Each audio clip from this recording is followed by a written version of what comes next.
Welcome to Bat Therapy, psychology of Batman, superheroes, and other comic book characters. Be a fly on the wall or a bat in the cave, listening in on a friendship built out of a love for talking Batman, comics, and the everyday struggle to achieve mental health and happiness. We are your hosts, clinical psychologist Dr. Amelia Brown and educator and comic aficionado Keaton Hopkins. Don't forget to follow us on YouTube and social media and find our Patreon at patreon.com/battherapy.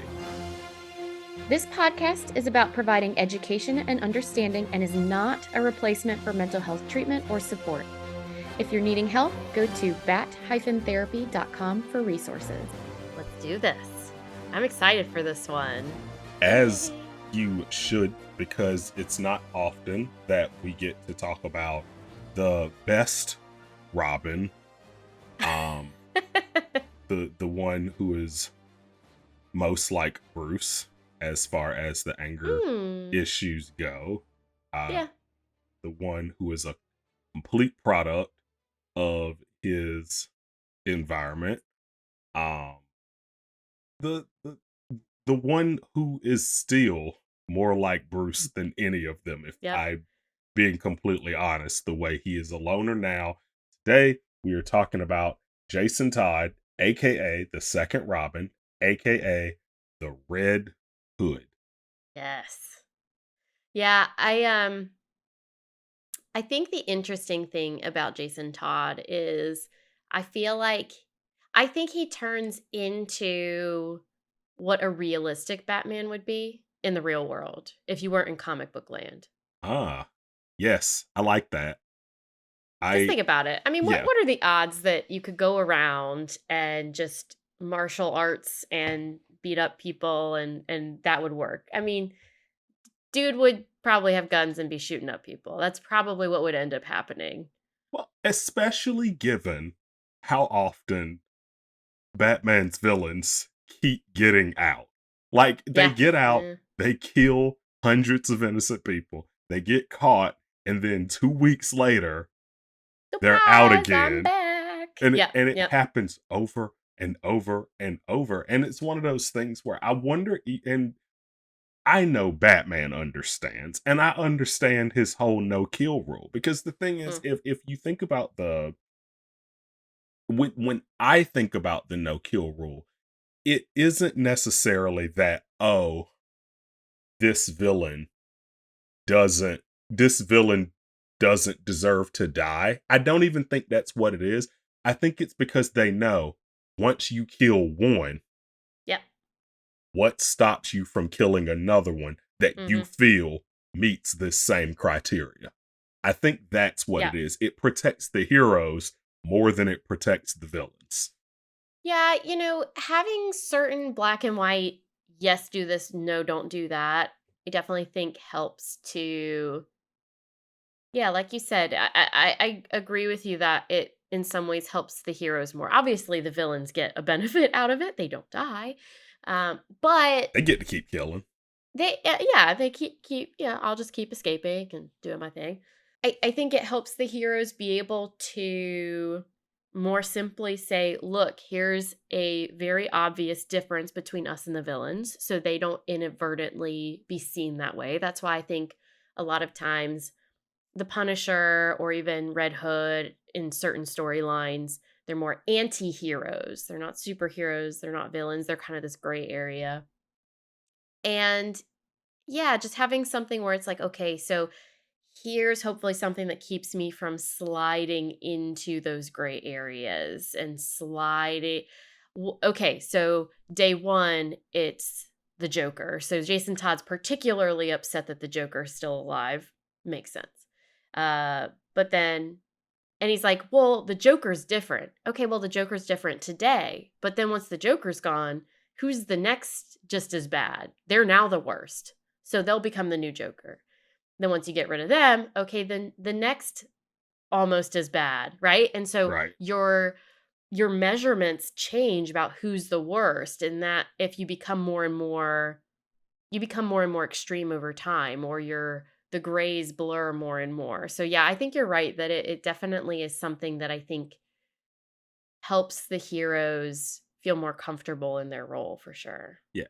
And here's another thing about Jason Todd. So Jason Todd was the second Robin. He became Robin after Batman caught him stealing the wheels off of the Batmobile. And that's So that great. was his, I believe, I want to say that was like one of his first origin stories. And his first origin story is actually pretty messed up because basically Killer Croc feeds his family to crocodiles and they Oh my were God. also trapeze artists. And so then they redid it and they were like, oh, he got caught stealing the wheels off the Batmobile, which it's funny because in that issue, Batman thinks it's absolutely hilarious. Like Yeah. he is Yeah. tickled. He loves it. Because it is absolutely hilarious. Yeah. Yeah, I love he talks about all the different things that lined up so that he could actually steal the wheels off. And he was Yeah. like, yeah, I guess it's meant to be. I also respect that when he catches Jason, it's because Jason had stolen 2 wheels and then he was coming back to get the other 2. Oh, Like he's like, yeah. I'm not gonna I'm a I'm a completionist. Like Batman saw something in him right then. He's like, a man that rounds all the corners. I like it. Like Yeah. he doesn't skip. Here's He crosses every T and dots every I. I respect that. Yep. Here's the issue though, is that I like what you said about him being the most like Bruce. I think you're right about that. Out of all of the different Robins and sidekicks in general that he has, he's the most like Bruce. And we've talked a little bit before about he's kind of a father figure, but he's not really doing it to be a father figure, and a lot of it is balancing him out as Batman and how much of it is his need versus what they might need. Yes. He wasn't ready to be what a Bruce Wayne child, Yeah. what him as a child would need. He wasn't in a place where he could do that. And I think because he wasn't able to do that, it kind of created that sibling rivalry you sometimes see in families where Yes. kids seem pitted against each other. Mm-hmm. And so he's the second Robin. Yeah, because Bruce brought him in after Bruce and Dick Grayson had a falling out, and it was Yep. after Dick Grayson had become Nightwing, and so yeah, that's when he decided to bring in Jason Todd, and he was a lot more rough around the edges than Dick was. Like Dick Grayson was always happy. Yep. He was pretty he was he was definitely sad about the things he had Sure. been Oh, through, yeah. but he was still optimistic. Yep. He was still He very much optimistic, which he was very different balanced from Bruce. Yes, he balanced Bruce out. Yeah. And then you have Jason Todd where Bruce has to actually parent. Yeah. Oh, And that's a good point. Yeah, I like the way that's said. Yeah. And yeah. and so here's the thing. So later he has Damien, who you could argue is more broody than all of them. No, But that he's kid. already gone through Jason Todd, and he's had a few. He's had a few Robins cycle through at that point. But to have the second Robin be such a contrast from the first and transition from, I mean, really, in some ways, Dick almost parented Bruce or was a friend to Bruce in certain ways or He was supported Bruce in certain ways yeah. versus Jason Todd, where I think Bruce felt the need to step up, but he just was not prepared for it. So then you have this, okay, I'm being brought in by Batman, which is fantastic, but I'm also being compared to the perfect of Robins. Yeah. And it's weird because it's like Bruce brings in Dick Grayson. And in Bruce's mind, he's like, I'm bringing you in, I'm taking care of you, and I'm drafting you into my war against the evil criminals of Gotham. And Dick is just like, okay. I get to do flips and stuff. All right. Okay, I mean, yeah, I know how to do that already. I guess my resume fits the bill. Alfred makes good sandwiches. That's cool, right? And then on the other side of that, he brings in Jason Todd. It's like, I'm drafting you into my war on crime. And Jason Todd's like, there's nothing I love more than to beat the hell out of criminals. Like Yep. he is so much more. Yep. And then the different. irony is Bruce is like, I'm doing this so he doesn't turn into one of them. Right. It's like, Mm. not the best choice, bro. Right. Right. It's like, oh, like, oh, this guy has anger issues. You know what? He should be in the military. Like, wait, maybe Maybe we help someone. Yeah. maybe we think about this a little bit more. It's definitely an unfortunate choice that he has where he doesn't seem to think of, oh, well, maybe there are these other Leslie would have been nice to come in at this point and be like, Good. remember, Bruce, how we talk about there's more than one way to justice and your way is not necessarily the best. Yeah. But yeah, he's essentially, I don't want him to become one of these criminals. And rightfully so. This is a kid who's had a really rough go of it. Mhm. And he's been stealing to the point where it doesn't cross his mind how ridiculous it would be to steal the wheels off of Batman's Batmobile. He's just like, yeah, let's do this. So he's definitely coming from a certain angle where, yeah, there are some traits, there are some things that have been going on for this kid that he is at risk. He is at risk of becoming a long-term criminal. Definitely. But at the same time, masked vigilante isn't exactly as far from being a criminal as might be useful for this kid. Nope. A masked the a like, seriously, if Batman was to stop a bank robber and take $10 for himself, he's a criminal, right? At that point, it's like, oh man, you done messed up, Batman. Well, and that's why it's so important, right? You were talking about earlier for the heroes, there are certain things you just don't do. And then you've got the anti-heroes and the people in between that kind of blur the lines a little bit. But really, there's a lot in common between the heroes and the villains when you look at these vigilantes. And we're going to get more into Jason's story, but this is what I find so interesting. Is Jason Todd was beaten to death by the Joker. Yes. However, and I know this because I actually still have the original issues. Joker did not kill Jason Todd. Everyone voted to kill Jason Todd.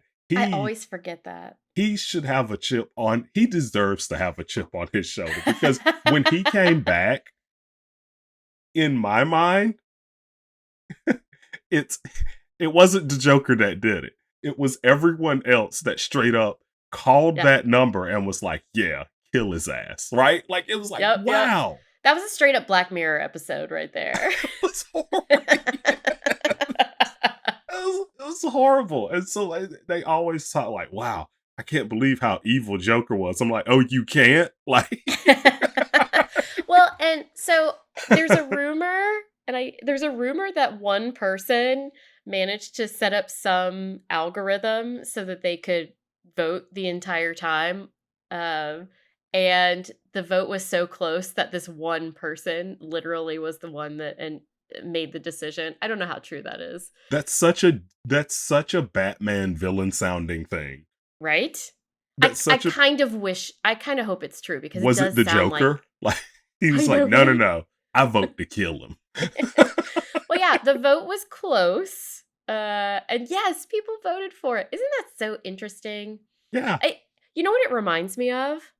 It reminds me of when we did our episode on the Joker. Actually, it was the season when we talked about the Dark Knight and we talked about the two ferry boats. Yes. And we talked about how there's a difference between how in your face is something and how much can you kind of put off the responsibility from yourself. So they voted to, one of the ferry boats voted to blow up the other one. And so it was easy to do the voting, to do something super violent and terrible. Granted, they might die too. But then someone else does the dirty work, right? And that's the part they struggle with. So yeah, here they go. They say, "Hey, you guys can vote." And it's like, "Oh, you guys are gonna do the dirty work." I'm like, yeah, let's see him go Yeah, down. I'll draw it. I'm just the artist doing the will of the people. There you go. There you go. Yeah. Yeah. So do you want to kind of delve into some Jason Todd stuff? Yeah, absolutely. And so, so this is the thing. So he dies, and then he originally is resurrected during Crisis on Infinite Earth, something dealing with Superboy Prime. I can't remember. Yeah, I find that But so confusing. yeah, and then Talia al Ghul notices that he's super injured and roughed up, and puts him in the Lazarus Pit. Well, the Lazarus Pit kind of messes with your mind, brings you back Hmm. very much enraged, but Jason never really loses focus of who he's angry with. Like, he's angry at one, the Joker for killing him, but two, with Bruce for not dealing with the Joker. It's like, Yeah. and it what's so interesting is he even tells Bruce, like, listen, I get it. I get it. You have a no kill rule. But this is the Joker. Yeah. I'm not talking about Cobblepot. I'm not talking about Hmm. Basil Carlo. I'm not talking about Croc. This is the Joker who has done so many horrible things. And this is like and this is post Killing Joke. So he's Mm, already paralyzed Barbara, and she's Oracle. Like, yep. he's done all of these countless horrible things to so many people that Jason's like, fine, you can have your no kill rule, but Joker has got to go. You cannot keep doing this dance with him. And that's why he is so angry. And what makes it even more interesting to me too is that it's a family dynamic. It's a Yes. family dynamic. It's essentially a kid being angry with his parents for a mistake they made. Well, It's and yeah, that's actually what I was going to say is he keeps saying it's the Joker. It's not the Joker. yeah, Because think about it. Who does Jason Todd go out and kill? Anyone the hell he wants. yeah, yes, Okay? He does not okay, sure, sure, sure. Yeah, moral comes but no. He plays by a different set of rules than Batman does very clearly. So that's kind of one question mark. But another piece too is yes, but this is the Joker. Look at all the terrible things he's done. But at the end of the day, yes, it is about family and it's a family hurt. It's a hmm, hurt of a parental figure with the son figure. And what he can't get over is cuz it these little snippets show he's like how could you not kill him after what he did to me? yeah, That's the part he cannot get over. Because it seems like once again he was the second Robin and the first Robin was a happy kid. oh yeah, He could he could make jokes and pull Bruce Wayne and Batman out of himself a little bit kind of yeah, versus Jason Todd always being told how to correct himself, trying to be put on the straight and narrow, all of these things that he's told to reel in about himself. And so he already has this kind of sense of inferiority and sense of kind of being put up against the first Robin. hmm, And then I'm alive again. And here's just something to bring all of that back with a vengeance. The Joker killed me and you did nothing. That's yeah, what he sees. yeah, I was killed. Your son was killed and you did nothing about it. yeah. And that's a serious, serious chip to have on your shoulder. And Mhm. I think it's one of the things I like about Jason Todd. That's very realistic. That's Oh a yeah. very realistic feeling to have, to feel like that prodigal Yeah. son, that outcast. It's a very, I think it's something that resonates with everyone because you got to think that not only is he angry for Bruce not basically avenging his death, but he also just feels forgotten Yeah. about. Yep. He just feels forgotten about at that point because it's like, wow, like you just moved on. You just kept, You've had 2 other Robins since oh then. you just caught him and locked You him up. swapped me out. Yeah. You caught him, you locked him up, you knew he would get out again, and then not only that, but now I see that you have a collection of Robins. Yeah. And the first time that we see him is, and this is where it gets a little confusing. He helps Hush. Yeah. He helps Hush, and then at some point it was the real Jason Todd, but then the real Jason Todd swapped out for Clayface. It gets weird. There are a few weird moments. I think how he's brought back to life is weird. Oh yeah, definitely. The animated movie, I think they try and simplify that a bit. I forget how, but they tried to take out I don't know, Infinite Crisis gets weird at times. Yeah. So there Yeah, was they a little skipped that. It went weirdness. straight to the Lazarus pits, I think. Yeah, yeah. In the Just movie. let's not worry about that part. So that's a little weird. Things were a little weird when they talk about Hush. So I think Hush wasn't that the first introduction to, oh my god, Jason Todd might be alive. Yes. And so in Hush, fantastic. Love the comic. But in Hush, he sees someone that he thinks is Jason Todd, but then he figures out that it's actually Clayface pretending to be him. But then this rendition says, actually, it was Jason Todd at first, and then he swapped out for Clayface because the whole point was like tricking Bruce and making, just kind of confusing him. Like a So, Scooby-Doo episode when they just keep pulling off more masks. Actually. Oh my god. Yeah, so it's exactly like that. So that part was a little weird too. But despite those kind of weird points, yeah, there's like you were saying, there's something really nice and real about Jason Todd. Just the hurt, the family dynamics that come into play.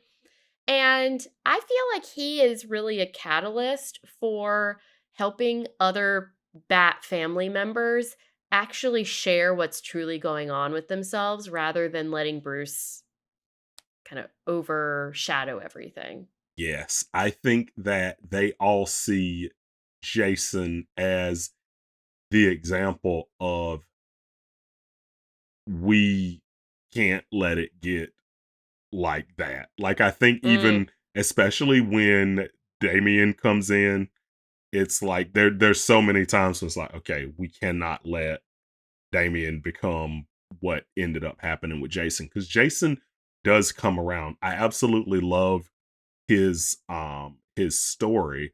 He does come around and he does even find his people with yeah. the Outlaws and the Dark Trinity, which I absolutely love.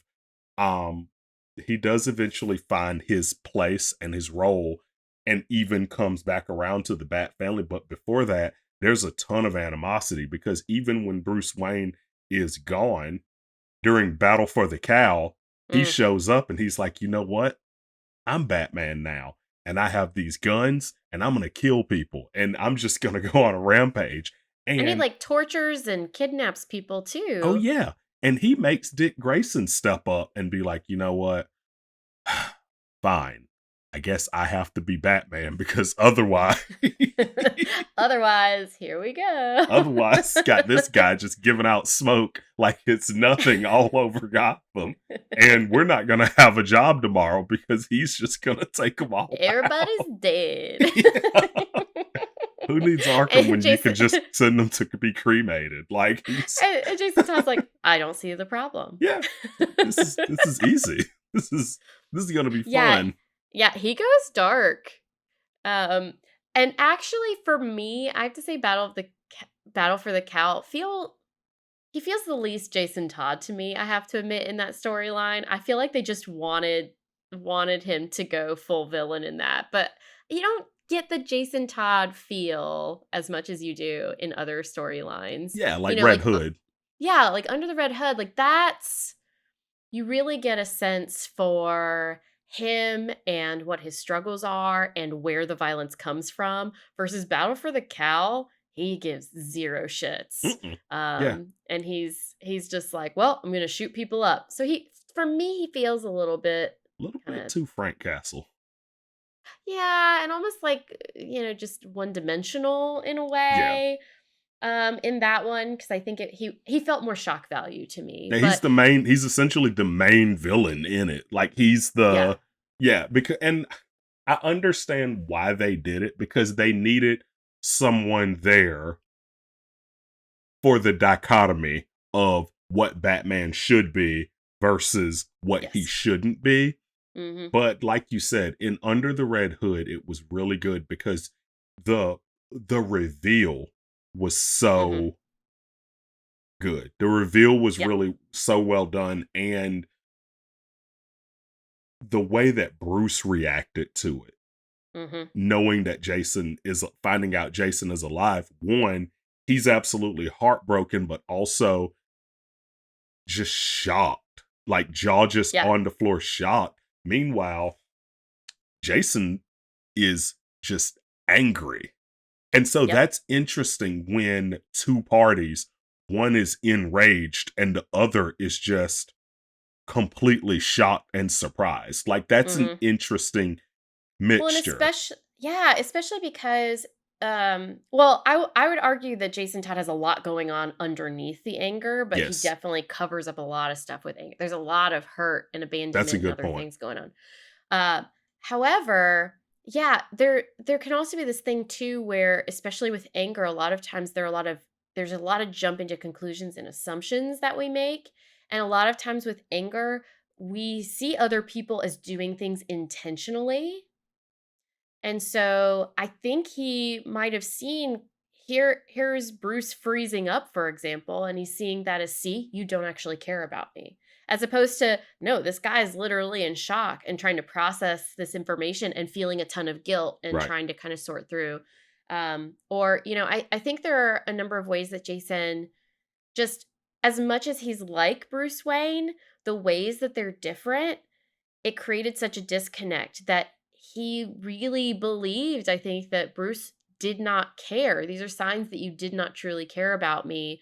When actually, I mean, there are all these things that show his grieving process. And yes, Bruce tends to bury things under the rug, but he literally has his Robin uniform in the Batcave Yeah. hanging there for himself, Yeah, he doesn't essentially to ever torture forget. himself. Yeah, he puts it there. It's like, oh, I can never let this happen Hmm. again. But But Jason doesn't yeah, see that. no, absolutely not. Jason, yeah, He absolutely he not. doesn't know that part of things, and the anger kind of clouds everything. And so yeah, like you were talking about, a lot of times you might end up with someone who's angry and someone who's immobilized. And then that feeds off of each other. Then you get more angry by, look, this person has a lack of reaction to me even telling them and showing them my anger. So then Right. they get angrier, and then the angrier that person gets, the other person becomes even less mobile and less able to kind of process and figure out what to do. And it can be a vicious cycle. Yeah, and on top of that too, with like you said, all of those emotions going on, he wasn't out here immediately going after Batman. He had enacted a plan to Oh, deal yeah. with all of these criminals. He's like, I'm gonna just take control of it. I'm gonna take out the Hmm. big ones and I'm gonna take control of this, and that's how I'll fight crime. Like he still Hmm. has this idea, like, you know what? I know how to solve this Yeah. problem. And And screw Batman. I guess I will take back a little bit of what I said about Battle for the Cow, because it does show these hints of just how violently cruel he can be and Hmm. brutal he can be in Under the Red Hood. Because he literally makes all the gangsters and mobsters and everybody like shake in horror when they see the things he's done to the bodies of Yeah. the people. So he's doing some brutal stuff from the get go as the Red Hood. It's very interesting to me because at a certain point, like, I want to know where the line is. Like, what was done because of the Lazarus pits and what was Oh, good just Jason? question. Because the thing is, and this goes back to Batman's weird sense of justice, uh, Jason Todd should be in prison. He should be under the jail for some of the stuff Under the that jail. he has done. Like, he should definitely be under the jail. And they go into that some because after Battle for the Cowl, he ends up in Arkham for a Mm, while, and he actually escapes and becomes like the arch nemesis to Dick and Damian, Batman and mm. Robin, and he even has like a sidekick named Scarlet, I think. Yeah. Scarlet, and her parents had gotten killed by Professor Pig, and so she's all about killing criminals too. And he has like he's like Red Hood, and he has his own little evil Robin character. And so, like, yeah, but yeah, he was in Arkham, and it's one of those things where I'm not sure when it happens, but Batman just kind of is like, yeah, Red Hood's with the Bat family still, and he stopped killing people for the most part. And I'm just gonna sweep all these other bodies under the rug that he clearly killed, like, and so Part of that could be, nepotism. well, yes. Nailed it.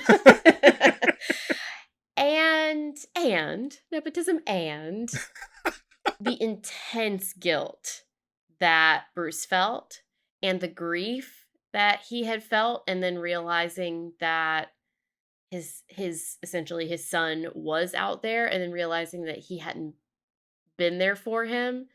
I think a lot of that stuff probably culminated in just a feeling of, I have failed this person.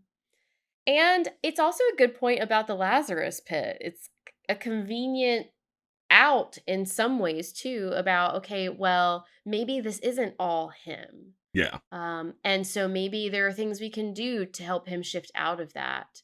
Um, yeah, he's a very brutal character, and Hmm. you don't always fully realize it. I mean, you got to pay attention to all the little details, but he's a very brutal character. I think that's a really great question though about the Lazarus pit. What's the Lazarus pit? What is him?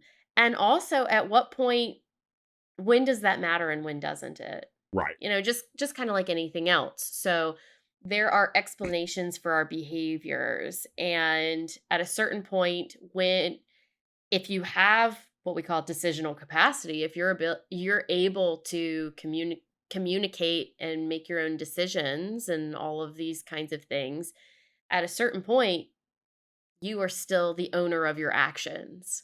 Yes. So there's nothing to indicate that he is out of control of himself in terms of, like, his he can't control his own brain. It very much seems Jason Todd still. But yeah, what would Jason Todd be like if, let's say, he was brutally beaten, he might have died, et cetera, but somehow he was brought back and healed without the Lazarus pit? It's an interesting question. Yeah, that is an interesting question. Now, the thing is, DC had an easy out because Mm. they had this after the return of Bruce Wayne, shortly after that is when they did the New 52.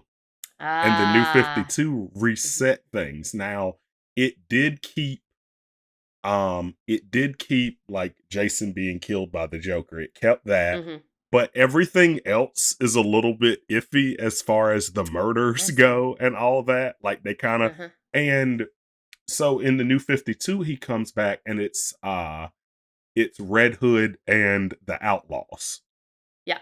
And I admittedly am not very familiar with Red Hood and the Outlaws. I just know they exist and have seen when they kind of peek into other comics. Yes. So yeah, he basically forms a team with Arsenal, who is basically the disgraced and sidekick of Green Arrow, Mhm. who went through his own thing. He went through a whole lot of substance abuse issues and everything.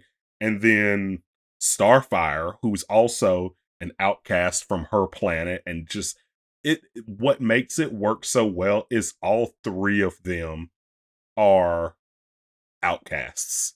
Yeah. They all don't fit in to the world that they used to fit in. He's not Arsenal's not Green Arrow's sidekick anymore. Starfire isn't just the princess of her planet anymore. Red Hood is no longer Robin. And so they're all to they're all in this, they're all like working together, but what makes it work even better and what I love so much about it is there's no judgment from one another. Mm. There's no judgment from one another, and all three of them end up becoming better throughout the series. And I think it's because there's that lack of judgment. It's like, yes, Yep. we've all been through it. We're all dealing with stuff. And it's kind of it. I think I've talked before about like the difference between sympathy and empathy. Like Mm. Red Hood is Jason's working with people that knows that don't Yep. necessarily know how he feels, but they get that sense of the world doesn't want me. They can directly relate. And I think you're hitting on a really important point too. So let's take Bruce Wayne Batman and how he treated young Jason Todd. And now you are talking, you mentioned how the comics kind of allow themselves to cheat a bit. So we might be talking about different characters, and one of them might have a more violent history than the other. But taking that question mark out, so Bruce with young Jason Todd, he's trying to quote unquote fix him. He's trying to put him on the straight and narrow. Don't do this way. He's always feeling like he's being corrected or judged. Mm-hmm. And it's coming from a good place. Bruce is trying to help him make sure he doesn't end up on the wrong path. But sometimes what can inadvertently happen is that what is being done is like you're talking about. So a person might not feel like they can truly be themselves. They might feel ashamed or withdraw, or maybe these feuds start building up between them and someone else because they just feel this kind of critical eye, versus here are these people who can relate to one another and there's not judgment. Mm-hmm.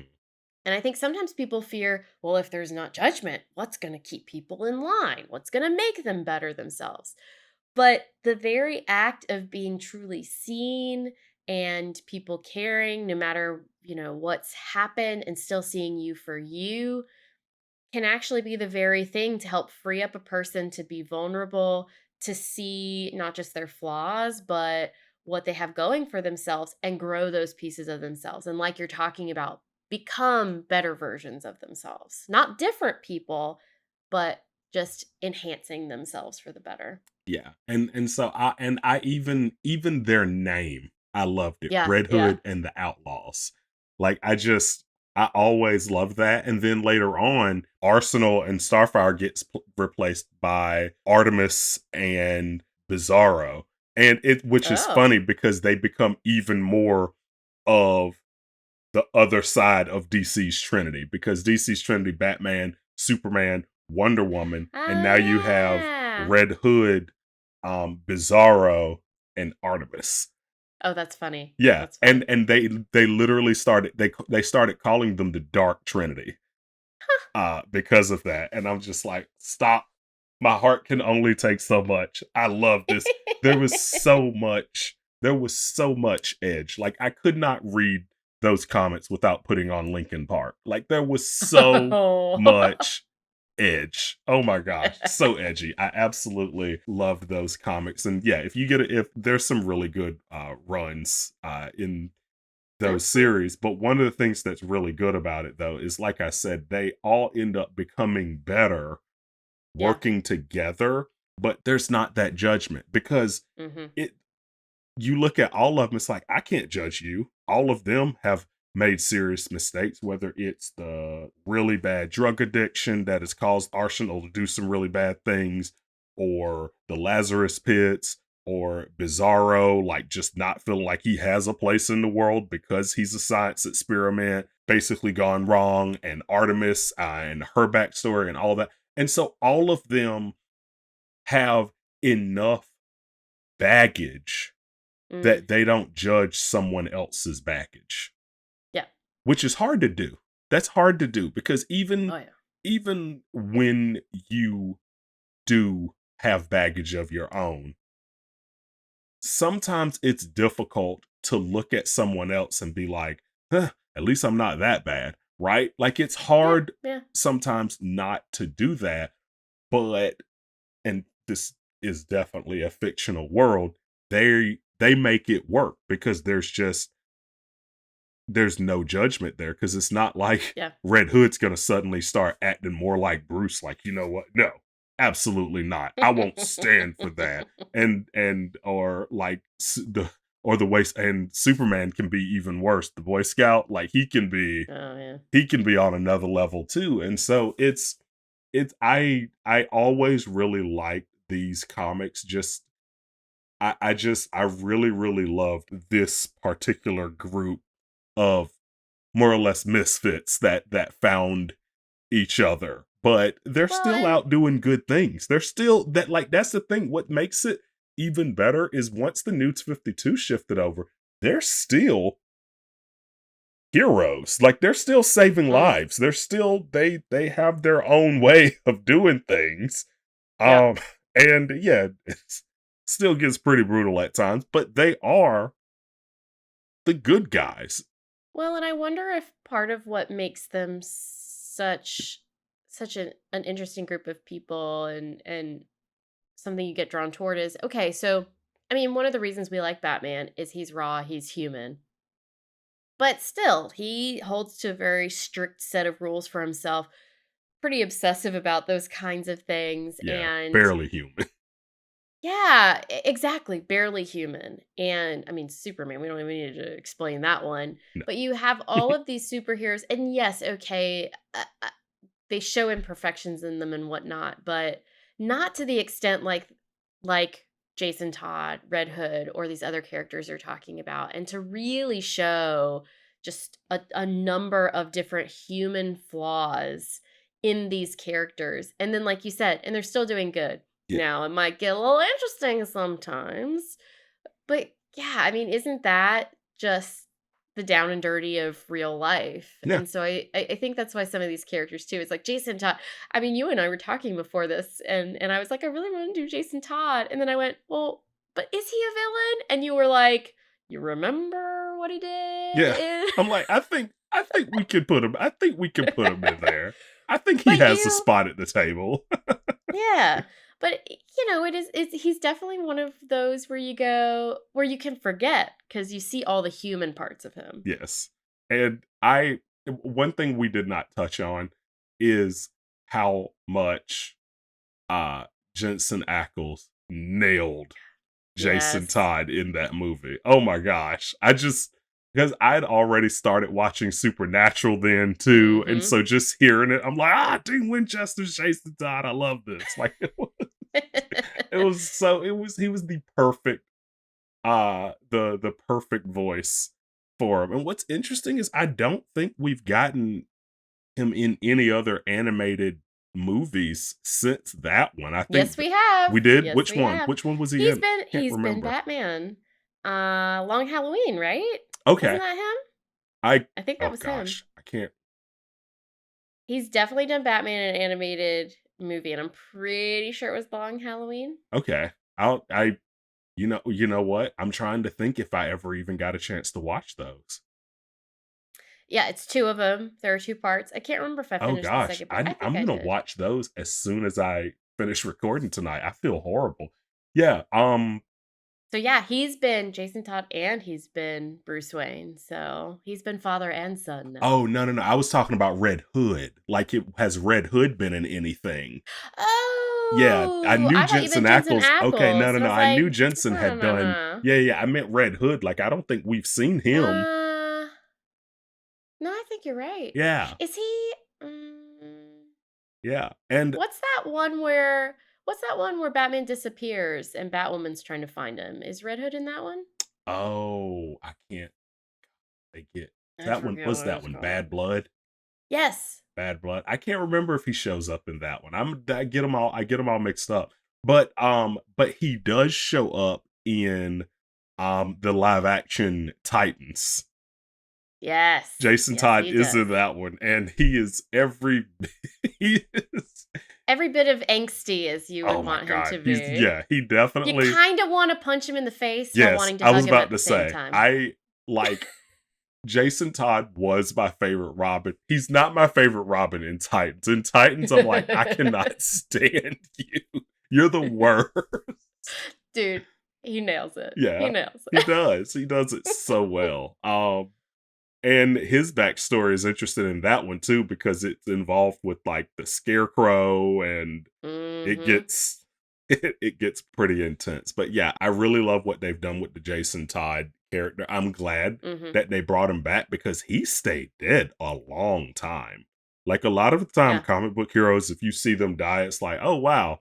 And then a couple And years then they down come the yeah, back. they, Yeah. they maybe a year. Maybe a year. But he stayed dead for a long time. Yeah. He stayed Yeah. dead for a long time. And I don't think, and as of right now, gosh, I don't think they've brought back Alfred yet since City of Bane. I think I he's don't want to talk still about it. I I think don't want to talk about yeah, I'm still not fine with that. I'm still it. not okay. And yeah, yeah. That's so sad. But moving back to Jason Todd, because I don't want to grieve Alfred again right now. Yeah, what do you think? I wonder what would have happened with him if he had not died. If he just was brutally beaten up, but he didn't die. I think that um I think he would have still had that chip on his I think shoulder, so too. but I Yeah. think Bruce and Alfred would have been there to kind of help reel him in and contain it. Um, I'm not sure what would have happened with the Joker though, because I think once he healed up, he might still have that exact same attitude about um Joker. It's interesting because I think it happened. And in the original comic, I think it's his mom that like sets it up, right? Like it's his Oh yeah, the search for his father, and yeah, it's is it even for his dad or worse. for his mom, or It's yeah, even it's pretty worse and his terrible. mom and him both get blown up. And like and so yeah, I'm not sure how it would have played out. Like it's Yeah. because like I yeah. I think that Alfred would definitely be more equipped than Bruce to try and reach him, but would still struggle. And I don't know why, but I think Talia Al Ghul would still end up in the picture. I feel like he would She always potentially. does. Yep. I think he would be drawn toward the League of Assassins and what they do. Oh, yes. Definitely. And because he wouldn't have been essentially broken goods in Yes. Ra's al Ghul's mind, he actually might have become part of the League of Assassins, I think. It's really funny. Especially Yeah. oh, what were you gonna say? I was gonna say it's really funny because at one point when Damien does become Robin, he feels the Mm, need to challenge all of the other Robins. And of the way course. that he challenges Red Hood is he puts a crowbar under his pillow. Oh, jeez. Oh, Damien. Oh, And Damien. it's funny because, of course, all the Robins being different, Tim Drake is kind of just like, dude, what's wrong with you? Dick thinks it's hilarious. He's like, dude, you don't need to prove yourself. And Jason Todd's like, I will kill you. I have no issue whatsoever. He's like, you want to go? I We love can it. go. Like, I do not like, okay, if that's how it's gonna be, Ah, so come good. get a taste. Like he's it's- the difference of all the Robins is just reacting It's to so Damien good. is so excellent. It's so Yeah, good. I love all their different characters. And yeah, I think with Jason Todd, one of the most interesting things with him that stood out to me that I wanted to make sure to mention during this episode was at one point he says, "I've killed, not murdered." Oh, yeah. So I want to say Batman, someone is like, you're murdering people, and he goes, I've killed, not murdered." And I think that is just a just perfect summary of Jason Todd's character and how he views what he's doing. Yeah. And he's such an integral part of Batman's story too. Like you can see how Oh, Batman is yeah. different because of it. Yes. And the Joker has my favorite line when I think it's in Hush when he defeats Jason Todd because Jason Todd is about to kill the Joker. I think the line that Joker says is because Batman, I think, batarangs Jason in the neck, and Joker Mm. just goes, "Wow, you still found a way to win, but everyone lost." Like it was, I'm just like, gosh, that's perfect. Like the story of Jason Todd is like, oh, good, he's back, and no one is happy. I Everyone know. is unhappy about something in this situation. Yeah. Yeah. The Joker, it's so funny because he comes in at the end, and it's essentially Jason Todd trying to force his dad to choose differently. Yeah, And he does the exact same thing essentially. He keeps everyone still in motion. He finds a way to not have it's like Jason's like it's him or me. And Batman manages to make it neither one of them. And you'd think keeping them both alive would be the best. But yeah, then you have the Joker cackling and being like, somehow you made it so everybody loses. and what is bad, and I think it's a mistake that people make is equating a certain action to being proven love. Like I think one of Yeah. Jason's mistakes, it was that what in his eyes, Bruce killing the Joker would prove Yes. that he loved him and that he cared about him. And it's like, no, Bruce did love you and he did Hmm. care about you, but Bruce still has his rules. There's still things he won't do. Yep. And so I always thought that was a really, really interesting thing with Jason because it's like, no, that is not how you're gonna get Bruce to prove that he loves you. Like he's not gonna do that. Well, and I think that Jason has a good point because once again, I do think he's an interesting addition to the Bat family because he does bring things to the surface, and I think he brings to the surface how stubborn Bruce is and Yeah, how unyielding, and that's not sustainable in relationships. right. Might make you a great Batman, but it does not sustain relationships. On the flip side, I mean, we could argue that Jason is probably just as stubborn. You know, he's not necessarily flexing himself. Um, but yeah, you're right. He's so fixated on here's how I will know if he saw me as a worthy Robin, if he cared about me. And he's so hurt. And then that layers on the anger that he can't see past it. And he's not able to I I don't know, maybe in later storylines, but definitely it could have been such a powerful moment. He could have seen just how much Bruce cared in those moments when Bruce realized he was still alive, but he was too angry to see it. Right. Yeah, it was all he was too far gone. Too far gone and too enraged. And it does happen more often than not when someone is seeing red. It's very, Mm, very difficult to get them to just calm down. yeah. It's very difficult. They're the ones, that need the mindfulness exercises in those moments when they're seeing red like that, Yep, yep, And yep, he's yep. literally wearing a red hood. It doesn't get much more on the nose than that. Thanks for nerding out with us. I'm clinical psychologist Dr. Amelia Brown. And I'm educator and comic aficionado Keaton Hopkins. Check out my TV and movie reviews on YouTube at Team JVS.